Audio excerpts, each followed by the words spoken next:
qu'est-ce qui a motivé mon désir de faire un mentorat? J'ai toujours eu envie de créer quelque chose. Puis c'est pour ça que je suis parti sur OK, je vais me créer un solo en fait. Parce que je cherchais en même temps à explorer qui je suis, moi, en tant que chorégraphe, mais aussi en tant qu'interprète. Au niveau de la création, je ne me connais pas du tout. Je ne sais pas du tout ce que je vaux en tant que chorégraphe. Je ne sais pas du tout quels sont les outils que j'ai à disposition.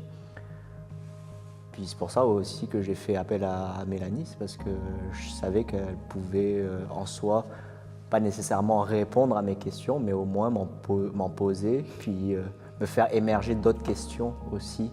Peu importe si j'y réponds à la fin du mentorat ou dans 2 ans, mais au moins je pense que c'est un processus qui commence en fait. Ce que c'est qu'être mentor, c'est intéressant parce qu'il y a une responsabilité là-dedans de vraiment comme prendre soin de l'œuvre de quelqu'un d'autre, de prendre soin de quelqu'un d'autre. C'est pas du tout comme créer son propre travail, en fait. Et maintenant que j'ai quelques cheveux blancs, je me permets d'être une observatrice privilégiée. Ce qui est intéressant avec le projet qu'il a en tête, un solo sur lui-même, pour moi, c'est ce qui me terrifie le plus. Créer un solo sur soi, c'est probablement la chose la plus difficile à faire. 2 entités à l'intérieur d'une même personne, au final, tu as le chorégraphe qui doit prendre des décisions, puis tu as l'interprète, lui, qui doit être là, puis ouvrir le champ des possibles pour que le chorégraphe puisse s'amuser avec ça. Puis ça m'a amené tout un tas de questions aussi.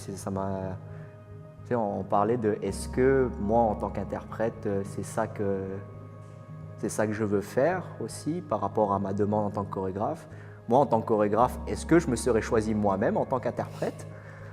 C'est tout ce genre de réflexion aussi qui émerge à travers ça, puis c'est fascinant. Ça a été pas mal ça, une partie de la résidence, ça a été de lui faire peut-être prendre conscience de la charge de travail et de responsabilité que c'est que d'avoir une idée, de l'articuler en tant que chorégraphe, de metteur en scène, de la traduire dans le corps d'un interprète pour que ça se rende jusqu'à un spectateur. Je pense que c'est beaucoup de ça dont on a parlé, le rôle du chorégraphe et le rôle de l'interprète et comment ces 2 rôles-là doivent être en dialogue finalement. En dialogue.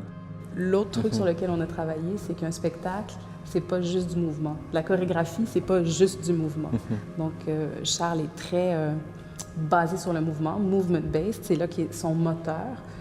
Puis c'est un moteur qui est valable, mais après ça, il y a comme tout ce qui entoure ça, ou tout ce qui fait émerger ça, ou tout ce qui est en lien, en friction, en rencontre, en dialogue avec ce fameux mouvement. Donc, je pense que j'ai ouvert certaines portes.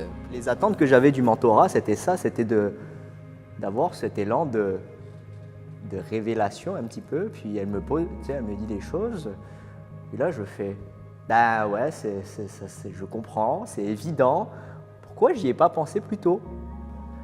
Tout a un impact au niveau théâtral, tu vois, puis au niveau de ce que tu vois, rien ne peut être laissé au hasard. 2 choses sur lesquelles on a beaucoup travaillé, en fait, c'est d'amener l'esprit performatif dans le studio. Se laisser s'abandonner à cet état-là pour trouver des solutions. Puis l'autre chose aussi, c'est de convier la créativité dans le studio, de faire une espèce de lien entre son esprit qui est très fort et puis ses guts qui sont souvent laissés au vestiaire. Fait que on a travaillé fort là-dessus. C'est une prise de conscience en tant que chorégraphe de voir toute cette responsabilité que tu as à créer une œuvre et à la partager aussi. Puis en tant qu'interprète, c'est aussi la perte de contrôle qu'il faut que j'apprenne. C'est une certaine liberté à laquelle je dois aspirer, à laquelle je dois développer en fait. C'est comme juste de se rappeler d'être un petit peu plus punk dans sa manière de créer, moins bon élève, moins vouloir plaire, je pense. Faut se le rappeler, ça, puis c'était un espèce de bootcamp de liberté. Ouais, complètement.